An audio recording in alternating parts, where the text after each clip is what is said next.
Selamat datang di channel Alur Donghua. Sebelum menonton, silahkan subscribe, biar Mimin tambah semangat update-nya. Helian Jue merasa dadanya akan meledak. Dia tidak pernah semarah ini bahkan ketika Zuai Liancheng dan Si Men Qi melompati wajahnya. Kau memang memenangkan martabat kerajaanku, betapapun sementaranya, jadi aku tidak akan membunuhmu dulu. Helian Jue mengucapkan alasan yang tepat sambil memaksakan energi yang mengamuk di dalam hatinya. Tetapi hanya karena aku tidak akan membunuhmu, bukan berarti aliansi pemujaan Qilin tidak akan membunuhmu. Daripada memprovokasi saya, Anda harus mencari jalan keluar dari kubur yang Anda gali sendiri. Sekarang pergilah dari hadapanku, dan jangan pernah memikirkan gagasan bahwa Kekaisaran Helian akan mencoba melindungimu. Saya sudah menunjukkan belas kasihan terbesar saya dengan tidak mengantar Anda ke aliansi penyembahan Qilin saat ini juga. Yun Ce memuji dengan keras sambil bertepuk tangan, seperti yang diharapkan dari Yang Mulia. Sejauh ini, belum ada yang Anda katakan yang melebihi ekspektasi saya sedikit pun. Tapi kamu tidak perlu mengkhawatirkan keselamatanku. Lagi pula, aliansi penyembahan Qilin dan ketiga sekte tidak sebodoh seseorang. Saya sangat ragu mereka berani menyentuh saya sebelum menyelidiki siapapun yang benar-benar mengalahkan apa yang mereka sebut jenius tanpa goresan. Yun Ce benar-benar tidak ada di alam semesta ini sampai beberapa hari yang lalu. Jadi upaya aliansi penyembahan Qilin dan ketiga sekte ditakdirkan untuk berakhir dengan kegagalan. Tentu saja, ini akan membuat mereka semakin waspada terhadapnya. Jika Helian Jue bisa menyatukan 2 dan 2, pasti mereka juga bisa. Juga, konferensi jurang Qilin sudah dekat, dan aliansi pemujaan Qilin berencana untuk menggantikan dinasti Anda segera setelah selesai. Kecil kemungkinannya mereka akan memulai sesuatu pada masa sensitif seperti ini.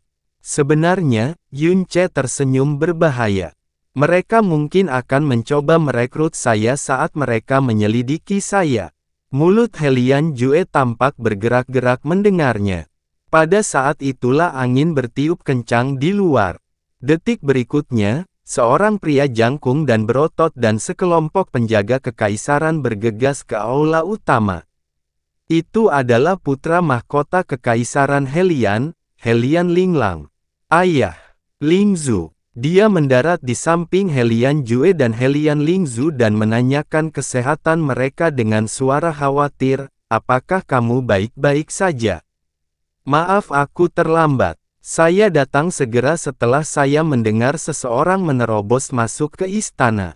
Yun Ce mencibir. Zuai Liancheng dan Si Men Qi sama sekali tidak mencolok ketika mereka mengumumkan kedatangan mereka, dan kemungkinan besar putra mahkota belum mendengarnya sampai saat ini. Ini hanya bisa berarti bahwa orang ini telah menyembunyikan dirinya sampai keduanya melarikan diri.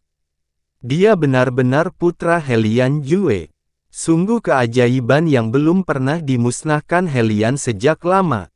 Semuanya baik-baik saja sekarang, saudaraku, kata Helian Lingzu acuh tak acuh. Bahkan wanita yang baik hati pun tidak mau repot-repot berpura-pura bahwa yang dia maksud adalah penghiburannya. Itu menunjukkan betapa kecilnya dia memikirkan kakaknya sendiri. Bagus. Helian Linglang menghela nafas lega ketika dia tiba-tiba menyadari Yun Ce. Setelah mengamati auranya dengan cermat, dia memasang wajah tegas dan bertanya, siapa kamu? Yun Ce tidak mempedulikannya sama sekali. Dia berkata dengan acuh tak acuh, karena kaisar tidak menyambut saya di kekaisarannya, maka saya kurang ajar jika tinggal lebih lama lagi. Syukurlah, aku telah membalas setidaknya sebagian dari budi pekertiku pada putri pertama. Dia menatap Helian Lingzu lama sebelum berkata, hati-hati.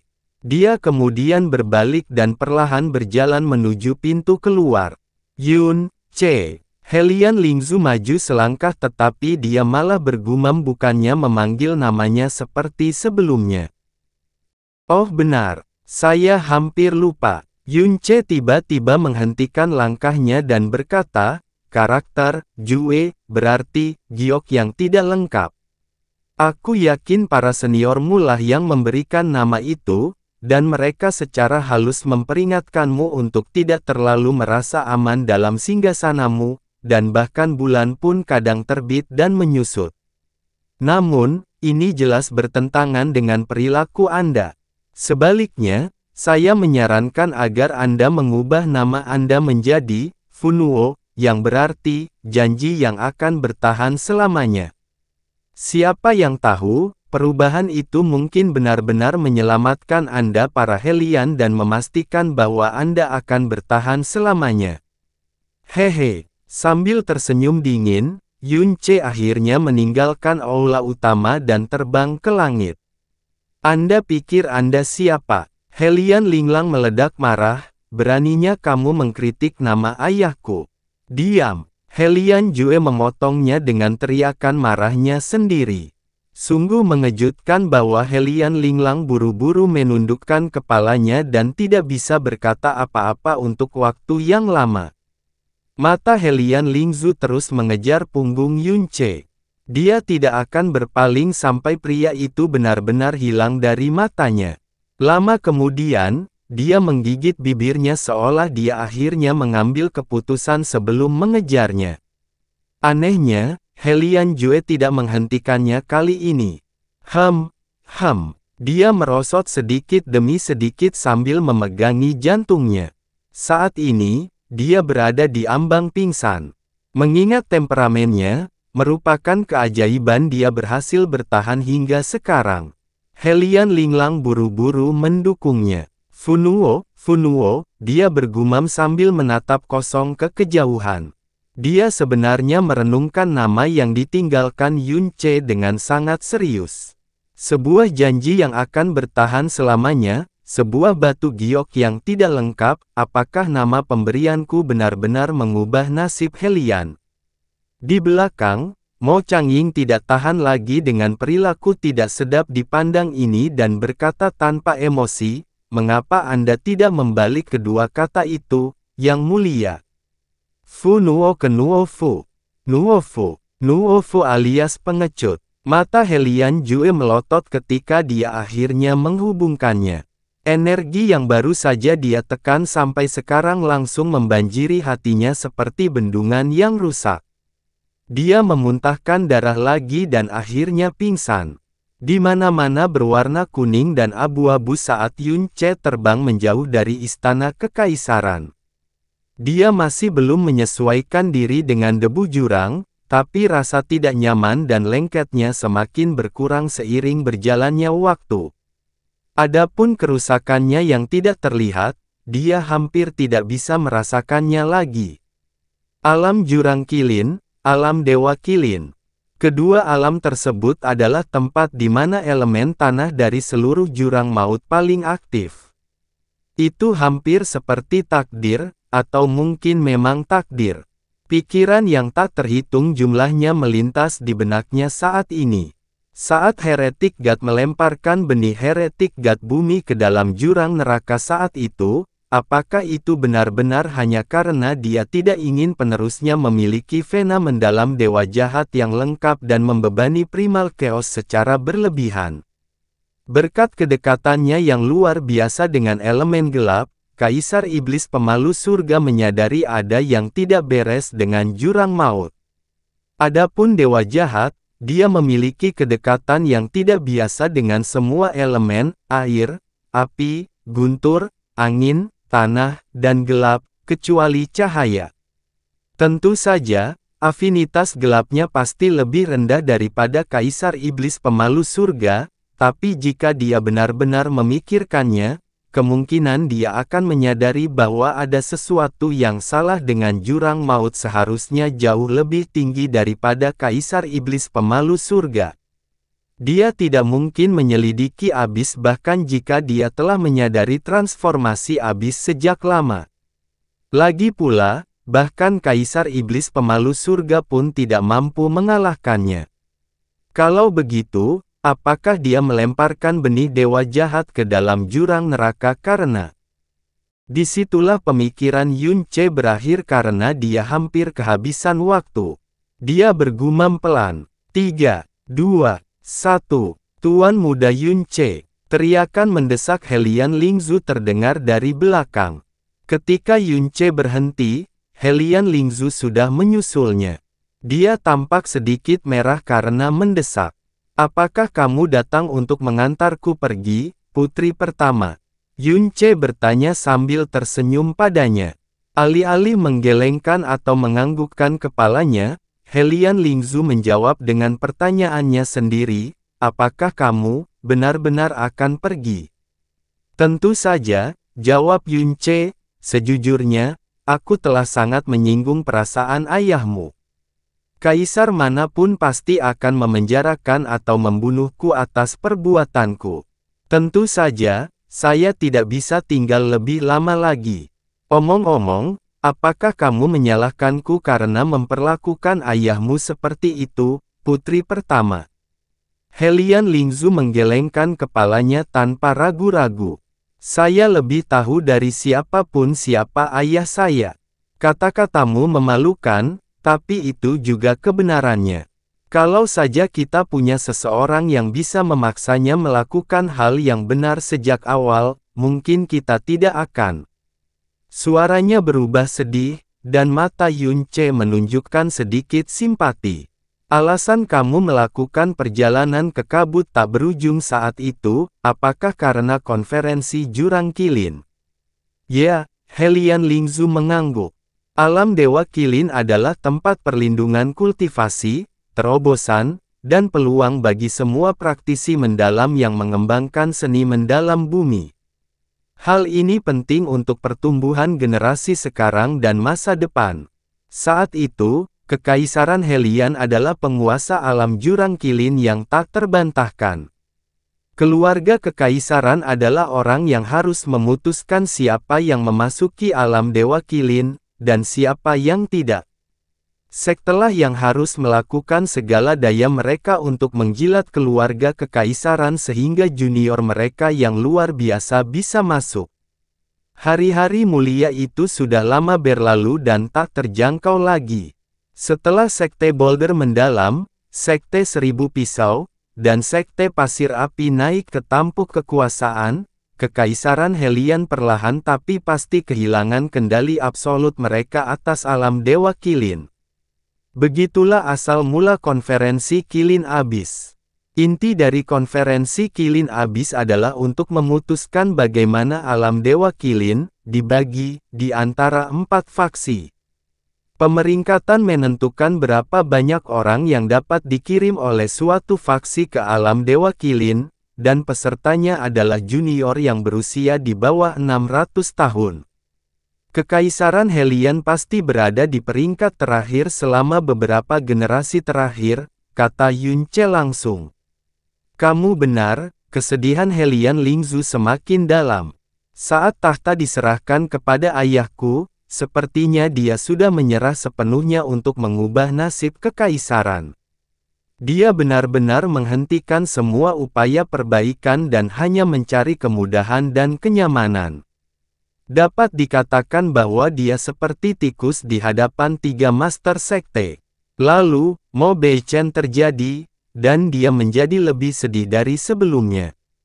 Tidak peduli bagaimana ketiga sekte mengujinya, satu-satunya tanggapannya adalah toleransi dan lebih banyak toleransi. Bahkan jika mereka melewati batas, dia hanya berani mengkritik mereka di belakang mereka. Dari menjadi penguasa seluruh dunia hingga merasa puas hanya dengan satu sudut kecil dunia. Itu tragis sekaligus tercela. Helian Lingzu melanjutkan, akhir-akhir ini, aliansi penyembahan Kilin telah tumbuh semakin kuat, dan dia telah menasihati ayahku berkali-kali bahwa Kekaisaran Helian mungkin kehilangan hak untuk memasuki alam Dewa Kilin sepenuhnya jika ada faksi besar baru naik ke tampuk kekuasaan. Namun, Ayah saya mengatakan bahwa aliansi ibadah Qilin hanya berfokus pada agama dan bukan ambisi. Bahkan jika mereka naik ke tampuk kekuasaan dan menjadi ancaman, ketiga sekte tersebut akan melakukan pekerjaan kotor untuk mereka. Alasannya adalah bahwa ketiga sekte tidak akan mentolerir faksi kelima yang terlalu memaksakan kendali mereka atas alam Dewa Qilin. Ayahku selalu seperti ini. Dia selalu mencari kenyamanan dan stabilitas, dan dia selalu menyerahkan inisiatif di tangan orang lain. Lebih buruk lagi, ketika kesempatan seumur hidup benar-benar jatuh ke pangkuannya, dia memerintahkan para pria untuk berhenti melindungi istri dan anak perempuan Mo Beichen dengan mengklaim bahwa kekaisaran tidak dapat mengaturnya, sebuah preseden buruk. Matanya berkaca-kaca saat dia mengakui perasaannya yang sebenarnya kepada Yunce, semuanya. Dia belum pernah merasakan keinginan kuat untuk mengaku bahkan ketika dia menghadapi Mo Changying, kakak laki-laki yang paling dia andalkan dan percayai. Sebenarnya, saya telah mendengar berita bahwa aliansi penyembahan Qilin mungkin akan bergabung dengan konferensi Qilin Abyss sebulan yang lalu. Namun, ayahku menolak mempercayaiku, dengan alasan yang sama kami tidak bisa mengalahkan aliansi penyembahan Qilin selagi kami bisa. Saudaraku, putra mahkota biasanya hanya melakukan apapun yang ayahku katakan, jadi, satu-satunya hal yang bisa kulakukan adalah mencari terobosan. Jika aliansi penyembahan Qilin benar-benar bergabung dalam konferensi Qilin Abyss, dan jika saya berhasil menjadi guru ilahi, maka skenario terburuk bisa dicegah, atau begitulah menurut saya. Air mata mulai mengalir deras di pipinya. Tetapi kenyataannya ternyata jauh lebih buruk daripada yang saya bayangkan. Aku benar-benar tidak bisa melihat masa depan kekaisaran Hellian lagi. Dia lelah. Dia telah melakukan semua yang dia bisa untuk menyelamatkan negaranya, namun keadaan terus bertambah buruk tidak peduli apa yang dia lakukan. Yunce mengangkat tangannya dan menguapkan air mata di pipinya dengan sedikit nyala api merah. Kehangatannya merayapi hatinya yang pahit dan dingin meski dia putus asa. Hasilnya mungkin tidak seburuk yang kamu bayangkan, kata Yunce sambil tersenyum. Paling tidak, kamu tidak perlu menyerah pada konferensi Qilin Abyss seperti yang diminta musuhmu. Hellian Lingzu yang terkejut berbisik, apakah memang ada harapan?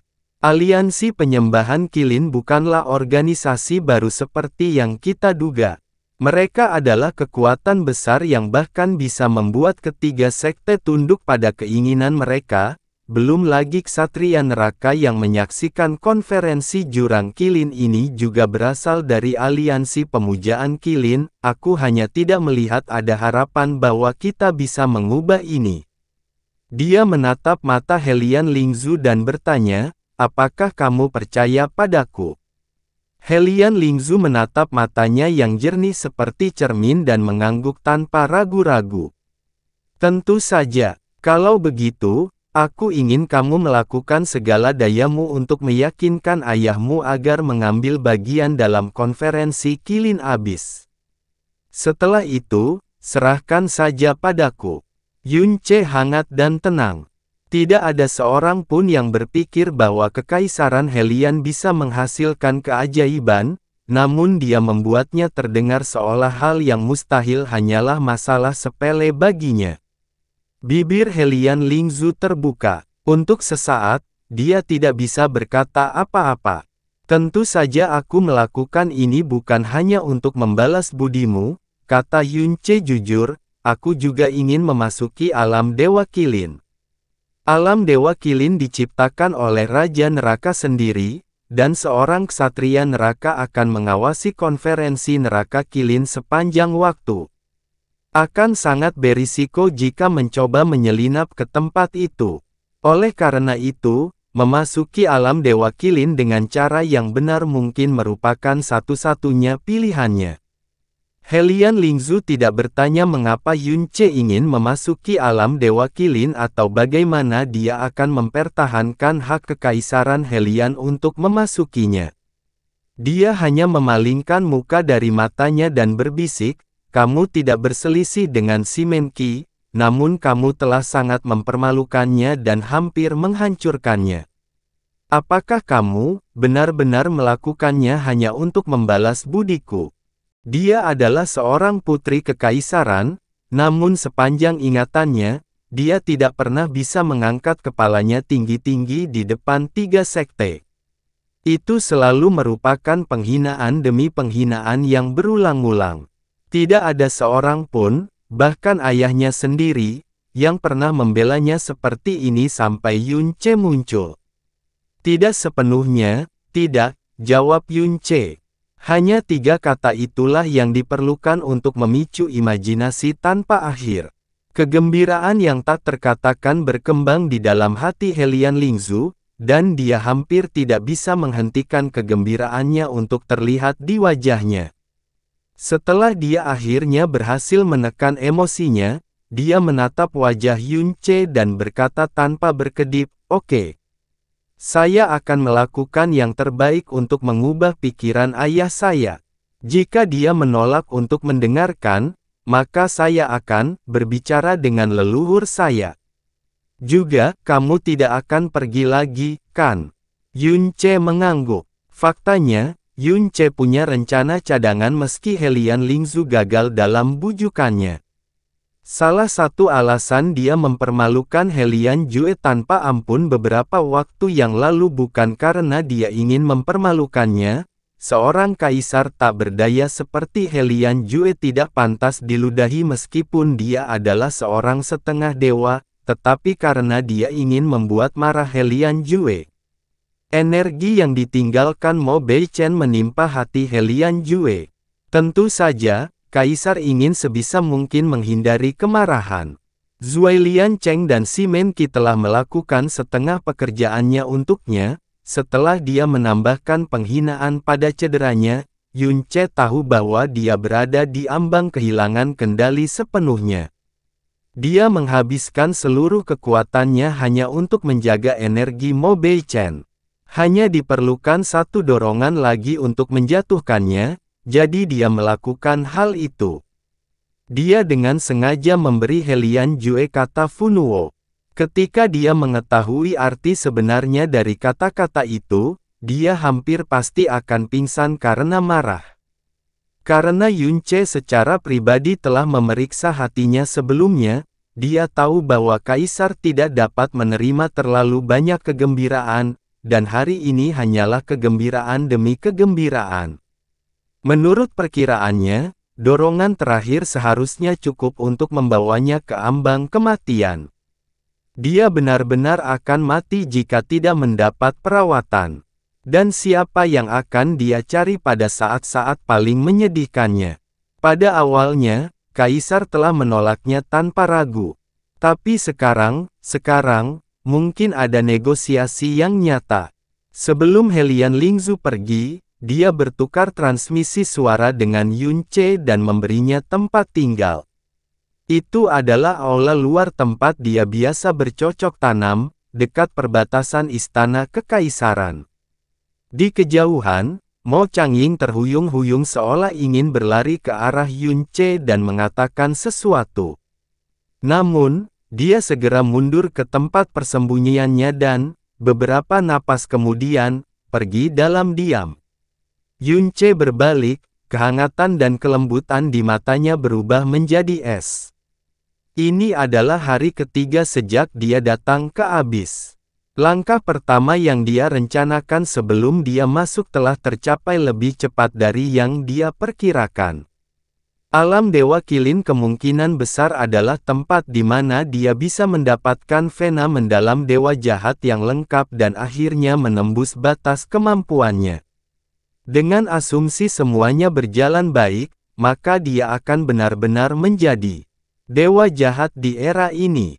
Memang benar, saya melakukannya hanya karena para bajingan itu secara tidak langsung mendorong Mo Beichen ke permukaan dan membunuh Heling, dan ngomong-ngomong, jangan berpikir saya sudah selesai dengan kerajaan Anda. Ayahmu akan mati, saudaramu akan mati, Mo Changying mungkin akan mati secara heroik agar tidak menimbulkan kecurigaan, dan aku akan mengendalikan seluruh kerajaanmu sehingga suatu hari aku bisa menghancurkan duniamu. Dan kamu bahkan tidak akan pernah menyadari bahwa aku telah memanipulasimu selama ini. Alam Qilin, aliansi penyembahan Qilin. Cederamu sangat parah sehingga daging dan darahmu perlu direnovasi. Syukurlah, pembukaan alam Dewa Qilin masih 3 minggu lagi, yang merupakan waktu yang cukup bagi Anda untuk pulih dan berhasil. Alam Dewa Qilin hanya dibuka setiap 600 tahun sekali. Mengingat bakat Simen Qi, akan menjadi kerugian besar yang tidak dapat diubah jika dia dan aliansi penyembahan Qilin melewatkannya. Siapa yang menyakitimu, Qier? Pria yang mengajukan pertanyaan itu memiliki wajah yang tegas, suara yang dalam, dan aura intimidasi yang alami. Setiap kata yang diucapkannya bagaikan batu raksasa yang terus menambah tekanan di dada seseorang. Simen Boyun adalah Abyssal Knight yang baru naik. Dia berada di peringkat 982 dan diberi nama burung hantu batu yang tidak bisa dihancurkan. Simen Qi masih menjerit kesakitan, jadi Zuai Liancheng menjawab pertanyaannya. Senior Simen, orang yang menyakiti Tuan Muda Qi disebut Yun Ce. Dia mengaku sebagai pengawal putri pertama yang rendah hati, tapi aku yakin dia bukan bagian dari keluarga kekaisaran. Saya akan terkejut jika Helian Jue menumbuhkan sepasang bola, kata Simen Borong, ketua aliansi dari aliansi penyembahan Qilin. Semua orang tahu betapa pengecutnya Helian Jue. Selama Anda tidak mengancam nyawanya, dia adalah tipe pria yang akan menelan giginya meskipun Anda meninju wajahnya. Yun Ce, Yun, Simen Boyun menelusuri ingatannya tanpa ekspresi. Namun, dia tidak dapat mengingat siapapun bernama Yun yang berharga. Ayah, paman, aku harus melakukan balas dendamku, Simen Qi serak meskipun mulut dan tenggorokannya dipenuhi darah. Dia sangat membenci pria itu. Dia bukan tuan muda yang manja. Sebaliknya, ia justru kerap mempertaruhkan nyawanya selama berkultivasi. Hanya saja penghinaan yang Yun Ce berikan padanya melampaui apapun yang pernah dia alami. Tenangkan pikiranmu dan istirahatlah. Kamu pasti ingin menjadi yang terbaik saat memasuki alam Dewa Qilin. Simen Borong menghiburnya. Kami sendiri yang akan menangani orang yang menyakitimu. Dia kemudian melihat ke Zuai Liancheng dan bertanya, siapa Yun Ce ini, dan dari mana asalnya? Dia adalah puncak penguasa ilahi. Hanya itu yang saya tahu, jawab Zuai Liancheng jujur. Apa? Simen Borong dan Simen Boyun mendongak dengan heran, dan reaksi mereka sama sekali tidak mengejutkan Zuai Liancheng. Reaksinya 100 kali lebih besar daripada reaksi mereka saat dia hadir di tempat kejadian. Kedua pria itu memandang Simen Qi pada saat yang sama, dan Tuan Muda tidak menggelengkan kepalanya. Rasa malu dan terhina di matanya semakin dalam. Saya mengatakan yang sebenarnya, Zuai Liancheng berkata dengan serius, tidak hanya itu, aku yakin nama Yun Ce hanyalah sebuah kebohongan. Tidak mungkin seseorang yang bisa mengalahkan Tuan Muda Qi secara menyeluruh memiliki asal-usul yang sama. Itulah sebabnya, saya yakin dia berasal dari kerajaan dewa. Rasanya seperti petir menyambar ruangan itu. Hening sejenak kemudian, Simen Borong bertanya, apakah Yun Ce ini tahu siapa kamu? Ya. Zuai Liancheng mengangguk, tetapi dia tidak pernah merasa terganggu oleh hal itu. Faktanya, dia sengaja memprovokasi kita untuk bereaksi. Ditambah lagi, dia dan Tuan Muda Qi belum pernah bertemu, namun dia masih bertindak tanpa mendapat hukuman. Sepertinya dia tidak takut pada aliansi kita atau sekte Boulder mendalam sama sekali, seolah-olah dia tahu bahwa dia lebih hebat dari kita semua. Apakah Anda punya bukti yang mendukung fakta bahwa dia mungkin berasal dari kerajaan dewa? Simen Borong bertanya dengan sungguh-sungguh. Penampilannya, Zuai Liancheng segera menjawab, dia memiliki mata hitam dan kulit pucat. Hampir tidak ada tanda-tanda erosi pada tubuhnya. Simen Borong dan Simen Boyun saling pandang. Wajah mereka menjadi lebih tegas dari sebelumnya. Xiao, Tian Yao, perintah Simen Borong, saya ingin Anda segera menyelidiki Yun Ce ini dan hubungannya dengan keluarga Kekaisaran Helian. Jangan mengaduk-aduk apapun sampai Anda menemukan jawabannya. Ayah, Simen Qi tampak tidak puas. Kami bersekutu dengan 3 sekte, dan kami memiliki paman, kami tidak perlu takut, budak itu. Simen Borong mendengus dengan dingin. Musuhmu telah melukaimu dengan parah meskipun dia mengetahui identitasmu, jadi dia mungkin begitu bodoh sehingga dia tidak menyadari bahwa kematian sedang menimpanya, atau dia tahu bahwa dia tidak perlu takut padamu. Katakan padaku, apakah menurutmu yang pertama bisa mengalahkanmu dalam kapasitas apapun? Kemarahanmu mungkin membawa kita pada kehancuran, Kier. Tamu terhormat, kita akan tiba kapan saja, kata Simen Boyun dengan sungguh-sungguh, terserah dia apakah kita bisa menjadi negara bawahan kerajaan dewa. Jika kita melewatkan kesempatan ini, maka kita tidak akan pernah mendapatkan kesempatan yang lain. Itu sebabnya mereka harus menjaga kapal tetap stabil apapun yang terjadi. Tidak peduli siapa Yun Ce. Itu bisa menunggu sampai kita menerima tamu kita dan menyelesaikan konferensi kilin abis. Zuai Liancheng tanpa sadar menundukkan kepalanya saat mendengar kata tamu terhormat.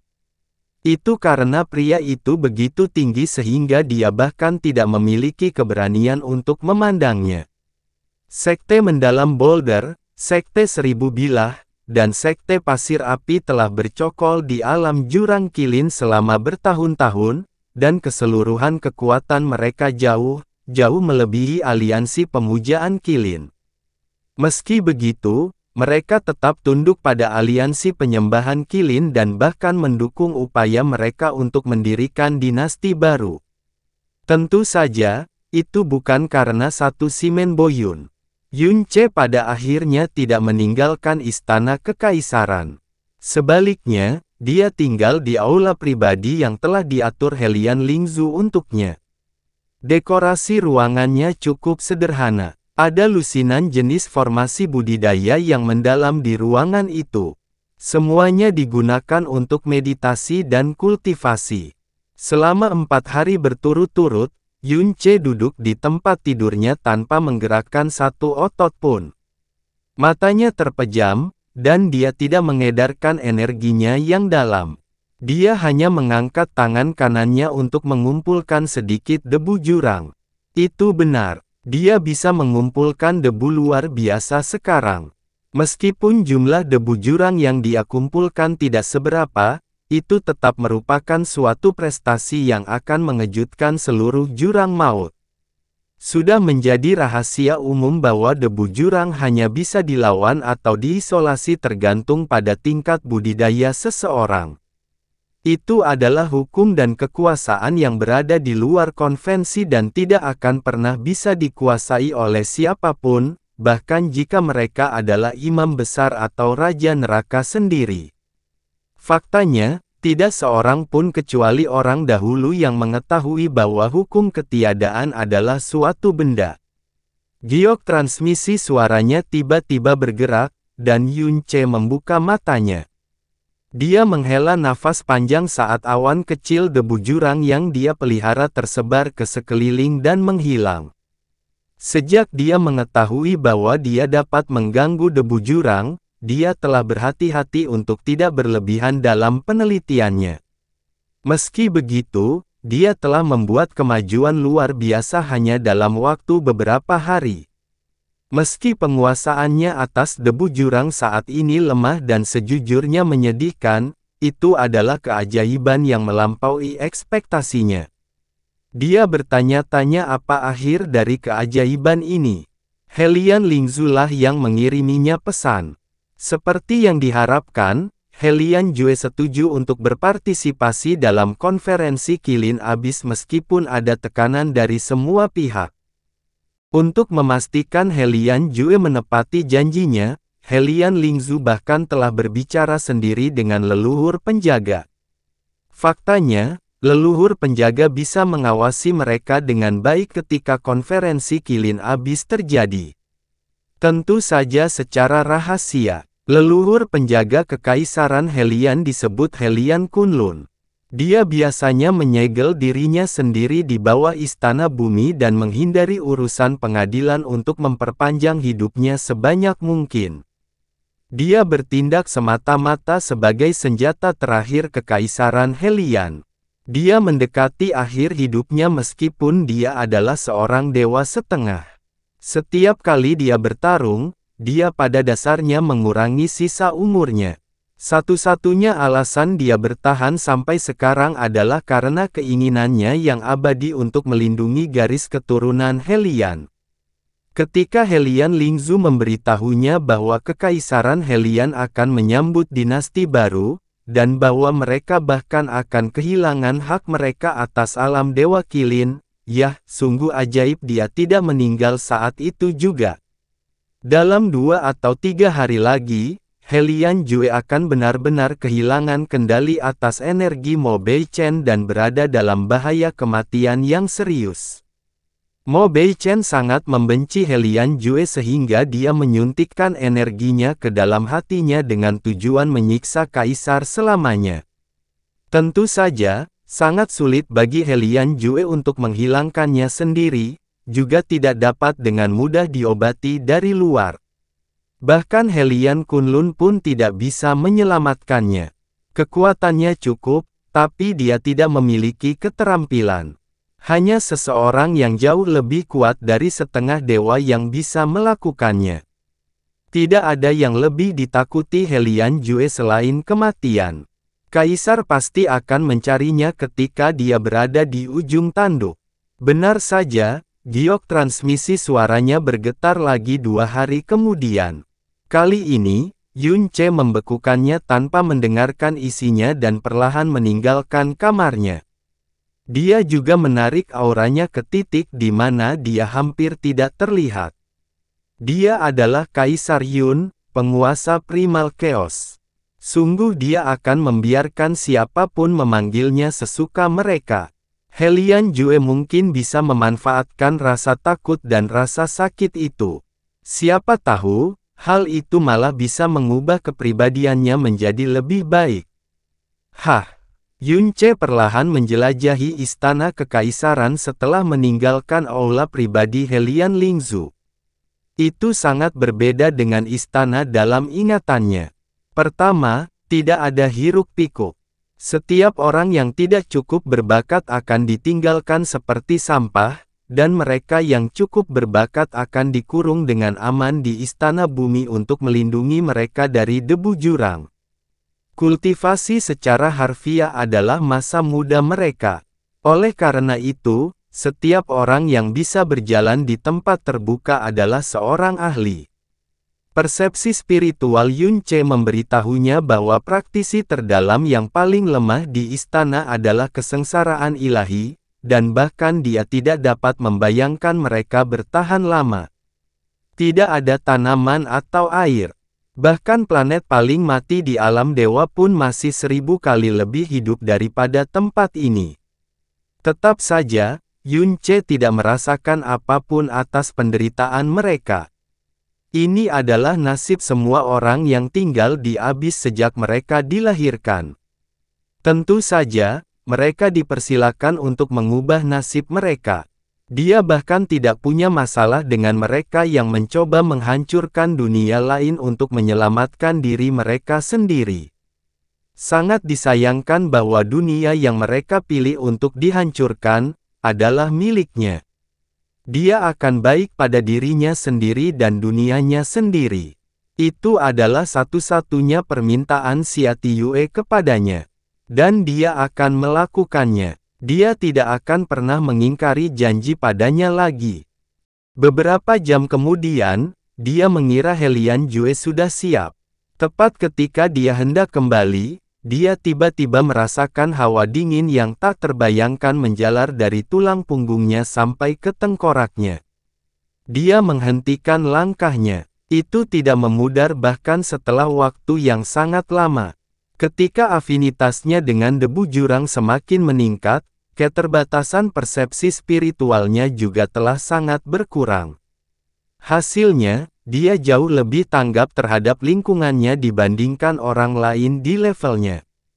Rasa dingin yang menusuk yang dia rasakan hanyalah sebuah aura.